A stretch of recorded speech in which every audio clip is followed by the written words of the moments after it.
اپنی باری پیدل چلتے تھے، یہ حضور سے سیکھا تھا۔ فرمانے لگے کہ اذان ہو رہی ہے، اذان سو لیجیے، تو بات ختم کرنی چاہیے، فوراً جماعت کا ٹائم، اتنا ٹائم بچا۔ سعد بن ابی وقاص رضی اللہ تعالیٰ انہوں نے دور سے دیکھا، اور چونکہ جاننے والے تھے، آگاہ تھے ہر بات سے، فوراً سمجھ گئے کہ یہ رستے بھر یوں ہی آئے ہیں، کبھی آقا سواری پہ اور غلام پیدل، اور کبھی غلام سواری پہ اور آقا پیدل، اور یہ بھی سمجھ گئے کہ اب باری غلام کی ہے۔ حضرت سعد بن ابی وقاص رضی اللہ تعالیٰ عنہ بڑے بڑے وزیر سفیر آ گئے ہیں دیکھنے کے لیے کہ حضرت فاروق اعظم تشریف لا رہے ہیں۔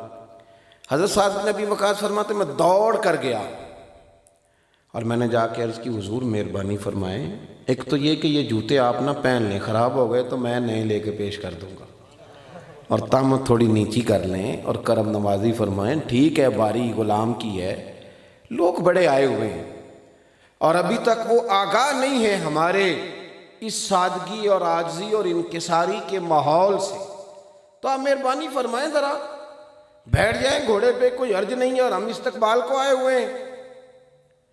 حضرت سیدنا سعد بن ابی وقاص کہتے ہیں میں نے تو بڑے درد مندانہ انداز میں کہا، پر حضرت فاروق اعظم جلال میں آ گئے اور فرمانے لگے سعد تجھے تیری ماں روئے، تو گویا مجھے یہ کہہ رہے ہیں کہ میں ان دنیا داروں کو دیکھ کر اپنے نبی کا طریقہ چھوڑ دوں، ان چار لوگوں کو دیکھ کر میں ماحول میں ڈھل جاؤں اور میں وہ طور طریقے چھوڑ دوں جو ہمیں حضور سید عالم نے عطا فرمائے۔ میرے بھائی جب سوچ یہاں پہنچتی ہے پھر ساری برادری جو مرضی کہتی رہے، قبیلہ جو مرضی کہتا رہے، دوست احباب جو مرضی رنگ دکھاتے رہے، اولاد جتنے مرضی مشورے دیتی رہے، انسان کی نظر سیدھی گنبد خضرا پہ ٹکی رہتی ہے، وہ سید عالم صلی اللہ علیہ وسلم کی محبت میں جینا مرنا پسند کرتا ہے۔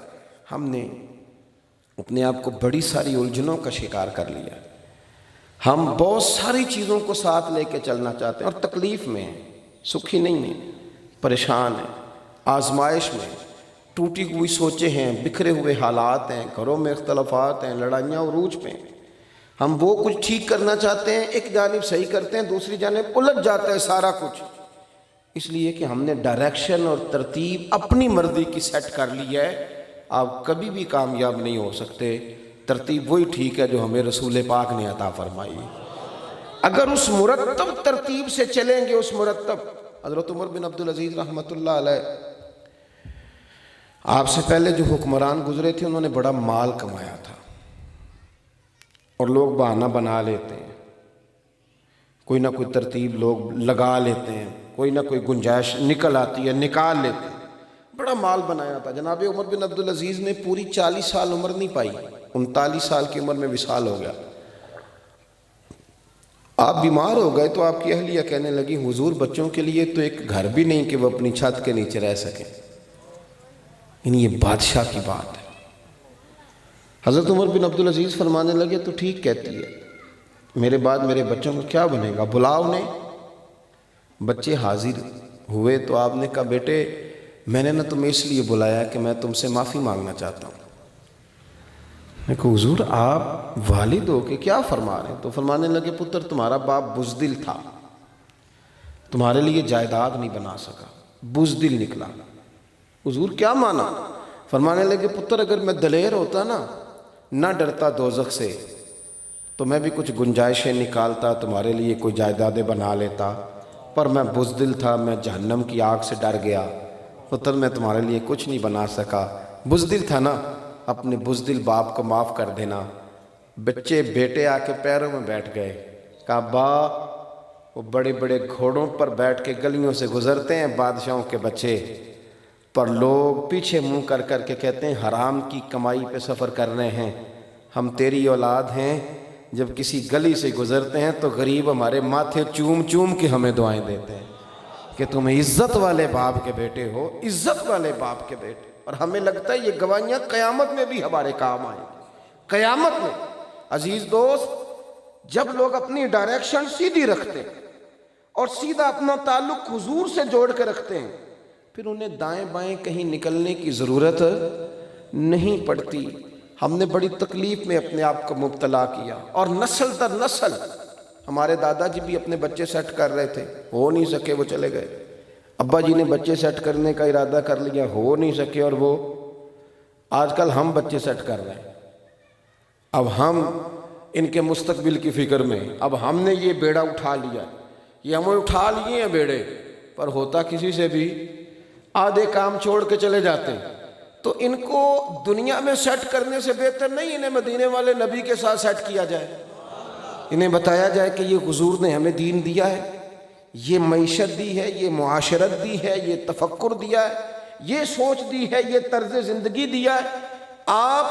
آپ اپنی آنے والی نسلوں میں بے چینی چھوڑ کے جائیں گے، بے قراری چھوڑ کے جائیں گے اگر آپ انہیں رسول اللہ صلی اللہ علیہ وسلم کی غلامی کا درس نہیں دیتے، اور فخر کے ساتھ اور ناز کے ساتھ، اور آپ کو انشراح صدر ہو کہ ٹھیک وہی ہے جو رسول پاک نے فرما دیا، یہ آپ کو انشراح صدر ہو، آپ کا دل گواہی دے، اور آپ ٹھان لے لیں کہ مجھے نہیں کسی اور کی پرواہ کرنی، مجھے تو بس اتنا پتہ ہے کہ میرے رسول پاک کے ساتھ میرا تعلق ٹھیک ہونا چاہیے۔ یہ آپ کی ڈائریکشن جب ٹھیک ہوتی ہے نا، مجھے نہ رکا دے دیا کسی نے بھی، میں داخل ہوا ہوں تو حضرت علامہ خادم حسین رضوی صاحب شیخ الحدیث رحمۃ اللہ علیہ کے بارے میں بھی کچھ کہیں۔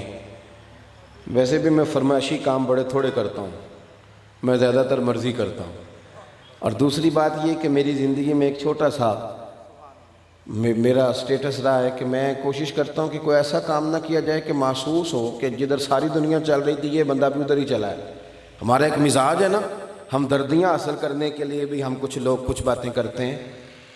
میں نے کبھی بھی کسی بھی لحاظ سے کبھی کوئی ایسی بات نہیں کی، کسی کی بےجا تعریف، کوشش کرتے ہیں محتاط زندگی گزاری جائے، لیکن مولانا خادم حسین رضوی تو اس قابل ہیں ان کی تعریف کی جائے، تو اس قابل ہے۔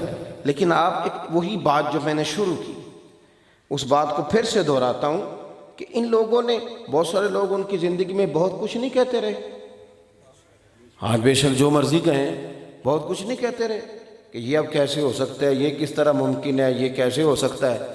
تو پھر آپ دیکھ لیں کہ رنگ اگر سچا ہو، انداز اگر ٹھیک ہو، تو اس کے اندر تاثیر بندہ نہیں پیدا کرتا، رب پیدا فرمایا کرتا ہے۔ اپنی ڈائریکشن کو ٹھیک رکھیں، اپنے معاملات زندگی کو ترتیب صحیح طریقے سے دیں۔ ہمیں نا جیسے جیسے حالات بدلتے ہیں تو تقاضے بدلتے ہیں، اور ہمیں مشورے ملتے ہیں، اور لوگ بڑی بڑی سٹوریاں سناتے ہیں، اس طرح نہ کریں، اس طرح نہ کریں، یہ والا کام کریں۔ میں کسی محفل میں جانا ہوتا ہے تو پوچھ لیتا ہوں تقریر کتنے بجے ہوگی، میری کوشش ہوتی ہے اس وقت پہ پہنچ جاؤں۔ مجھے اکثر بچے کہتے ہیں کہ حضرت جی وہ کراندے تو نہیں ٹائم نہ، پھر بھی آپ کو بلا لیتے ہیں، تو میں کہتا ہوں بھائی ہم کون سے کو وی آئی پی لوگ ہیں، چلیں 10 منٹ ویٹ کر لیں گے، کیا آ رہا ہے۔ لیکن اس کے باوجود بھی اگر لوگ 2 گھنٹے بھی لیٹ کریں تو ہم نے اس لیے ٹائم پہ پہنچنا ہے کہ ہم نے ڈائریکشن لوگوں کو دیکھ کے سیٹ نہیں کرنی، دین کو دیکھ کے سیٹ کرنی۔ ہم نے یہ نہیں دیکھنا کہ سامنے والے کا رویہ کیا ہے تو اس ترتیب سے اپنے معاملات کو مرتب کریں گے، تو اپنا آپ دیکھنا ہے۔ ہم نے یہ کیا ہے کہ ہم نے حالات دیکھ کے، ہمارے بچے بڑے بڑے لائق تھے، مقابلے کا امتحان دے کے ایس ایچ او بھرتی ہوئے اور بڑے بڑے عہدوں پہ آئے، قابل لوگ میرٹ پہ آئے، اور ایس پی آئے، اور پتہ نہیں بڑی بڑی انہوں نے اعزازات حاصل کیے، اور آ کے دعویٰ بھی یہی تھا کہ ہم صحیح چلیں گے، ایمانداری سے چلیں گے۔ پھر جب یہ بھرتی ہوئے تو پھر انہیں پتہ چلا کہ جو پرچے لوگ درج کراتے ہیں ان میں 85% تو جھوٹے ہوتے ہیں۔ پھر انہیں پتہ چلا کہ جو آدمی آ کے رو رہا تھا تھانے میں، اصل جھوٹا وہی تھا۔ یہ جب پتہ چلا تو اب انہوں نے کیا کیا، لوگوں کو دیکھ کے ڈائریکشن بدل لی، لوگ ٹھیک ہی نہیں ہیں، لہذا ہم نے بھی غلط ہی ہو جانا ہے۔ انہوں نے بھی پھر شروع کر دیا کام۔ تو میں کہا کرتا ہوں کہ پھر تو سارا زمانہ ہی غلط ہو جائے گا۔ وہ کیا کر رہا ہے سامنے والا، اس سے آپ کو غرض ہے۔ حضرت خواجہ نظام الدین محبوب الہی رحمۃ اللہ تعالیٰ علیہ کا ایک مرید کہنے لگا، حضور سارے لوگ میرے رستوں میں کانٹے بچھاتے ہیں، تکلیف دیتے ہیں، اب میں بھی کانٹے بچھایا کروں گا۔ تو خواجہ صاحب فرمانے لگے، نہیں پتر تو نے کانٹے اٹھانے ہیں۔ عرض کی حضور کیوں؟ فرمانے لگے اگر اس نے بھی کانٹے بچھائے اور تو نے بھی مقابلے میں کانٹے بچھائے تو پھر سارے رستے کانٹوں سے بھر جائیں گے، تو پھر جو جن کا کوئی قصور نہیں ان کے بھی پیر زخمی ہو جائیں گے۔ تو بے قصوروں کو تو بچانا ہے نا کانٹوں سے۔ تو ہم لوگ کیا کر رہے ہیں کہ دنیا کو دیکھ کے اپنا ماحول ٹھیک کر، یہ نہ کریں آپ شریعت اسلامیہ کو دیکھیں، آپ ناز کریں کہ ہم نبی پاک کے غلام، آپ فخر کریں کہ ہم رسول اللہ کے غلام، اور آپ اس ترتیب سے چلیں۔ بات ختم کرنے لگا ہوں۔ حضرت سلمان فارسی رضی اللہ تعالیٰ عنہ گورنر تھے، اور گورنر بہت بڑا درجہ ہوتا ہے، بہت سارے وزیر مشیر سفیر دعوت پہ آئے ہوئے ہیں، میٹنگ کرنی ہے، کھانا لگ گیا، دسترخوان بچھ گیا، کھانا کھایا جا رہا ہے۔ سرکار دو عالم صلی اللہ علیہ وسلم نے فرمایا کہ تمہارے ہاتھ سے لقمہ چھوٹ کے دسترخوان پہ گر جائے تو اٹھا کے کھا لو، رب تمہاری بخشش فرما دے گا۔ اور دسترخوان بچھانے کا مقصود بھی یہ ہوتا ہے کہ چیزیں زمین پہ گرتی ہیں تو آلودہ ہو جاتی ہیں، دسترخوان پہ گریں گی تو صاف رہیں گی۔ تو دسترخوان پر لقمہ گرے تو کھا لینا چاہیے۔ اب حضرت سلمان فارسی رضی اللہ تعالیٰ عنہ کھانا کھا رہے تھے، اور گورنر صاحب دسترخوان پہ ایک لقمہ گر گیا۔ حضرت سلمان فارسی نے اٹھایا، تھوڑا سا سالن دسترخوان پہ رہ گیا تو انگلی سے صاف بھی کیا۔ تو مشورے دینے والے بھی تو ہمارے دائیں بائیں ہوتے ہیں نا، اور ہمیشہ کیتلی چائے سے زیادہ گرم ہوتی ہے، چائے تھوڑی گرم ہوتی ہے، کیتلی زیادہ۔ دائیں بائیں مسئلے خراب ہوتے ہیں، تو دائیں بائیں سے ایک بندہ فٹافٹ بولا، کہنے لگا حضور مہربانی کریں، آپ کوئی عام آدمی نہیں، گورنر ہے، اب چھوڑ دیں، ہم اٹھا لیں گے، یہ لوگ کیا سوچیں گے، روٹی نہیں ملتی۔ ایک لقمہ گرا ہے تو اس طرح کر کے صاف کیا ہے، کان میں کا، کان میں اس بندے نے، چاہیے تھا نا حضرت سلمان فارسی بھی کان میں جواب دیتے، پر حضرت سلمان فارسی تو جذبات میں آ گئے اور سر سے پگڑی اتار لی اور آنکھیں آنسوؤں سے بھر گئی۔ فرمانے لگے کیا کہا تم نے، لوگ دیکھ رہے ہیں؟ فرمانے لگے یہ میرے سر پہ بال دیکھ رہے ہو؟ میں مدینے کے باغوں سے کھجوریں اتار کے بیچا کرتا تھا، آج یہ جو میں گورنر بنا بیٹھا ہوں اور میرے سر پر جو عزت کے بال ہیں یہ مدینے والے رسول کے دیے ہوئے ہیں۔ فرمایا تم نے کیا کہا، یہ 4 دنیا داروں کے لیے میں اپنے نبی کا طریقہ چھوڑ دوں؟ فرمایا یہ مجھے صحیح کہیں یا غلط کہیں، اچھی نظر سے دیکھیں یا بری نظر سے دیکھیں، میں نے بس وہ کرنا ہے جس میں میرے رسول پاک راضی ہوتے ہیں۔ آپ کا جب یہ انداز ہو جائے گا نا، آپ یقین کریں آپ کو ویسے بھی مزہ آئے گا۔ آپ یقین، یہ بڑے مزیدار زندگی ہے، یعنی سانوں کی لگے، سانوں تخت ہزارے دی لوڑ کی تے نالے کی لگے شہر بمبول دے نال، اسی تے اپنی بال کے سیکنے ہیں، سانوں کی لگے کسی اور دے نال۔ جب آپ کا یہ انداز ہو جاتا ہے نا کہ اپنی ترتیب سے چلنا ہے، پھر آپ یقین کریں کہ گرمی سردی، آنا جانا، اٹھنا بیٹھنا، رنگ، دنیا داری، یہ بندے پر اثر انداز نہیں ہوتی، اس لیے کہ اس کی کیفیت یہ ایک ہے۔ تو یہ بہت بڑا اعزاز ہے ہمارے لیے کہ ہم نبی پاک کے غلام ہیں، یہ بہت، اس اعزاز کو اعزاز جانیں۔ آپ اور میں، ہمارے دادا مرشد تھے حضور مفتی اعظم رحمۃ اللہ علیہ، تو ان کے سامنے کو کہہ دیتا تھا نا مسلمان بڑے بد نصیب ہیں، آج کل حالات بڑے خراب ہیں، تو فرمایا کرتے تھے یہ تو نے کیا کہہ دیا، مسلمان اور بد نصیب؟ اور فرمانے لگے جو سب سے زیادہ خوش نصیب ہو اسے اللہ اپنے نبی کا کلمہ پڑھنے کی توفیق دیتا ہے۔ مسلمان ہی تو خوش نصیب ہوتا ہے، اگر یہ بد نصیب ہے تو پھر خوش نصیب کون ہے؟ تو میرے عزیز، اس لیے اپنے رویوں میں ایک خصوصی انقلاب لائیں۔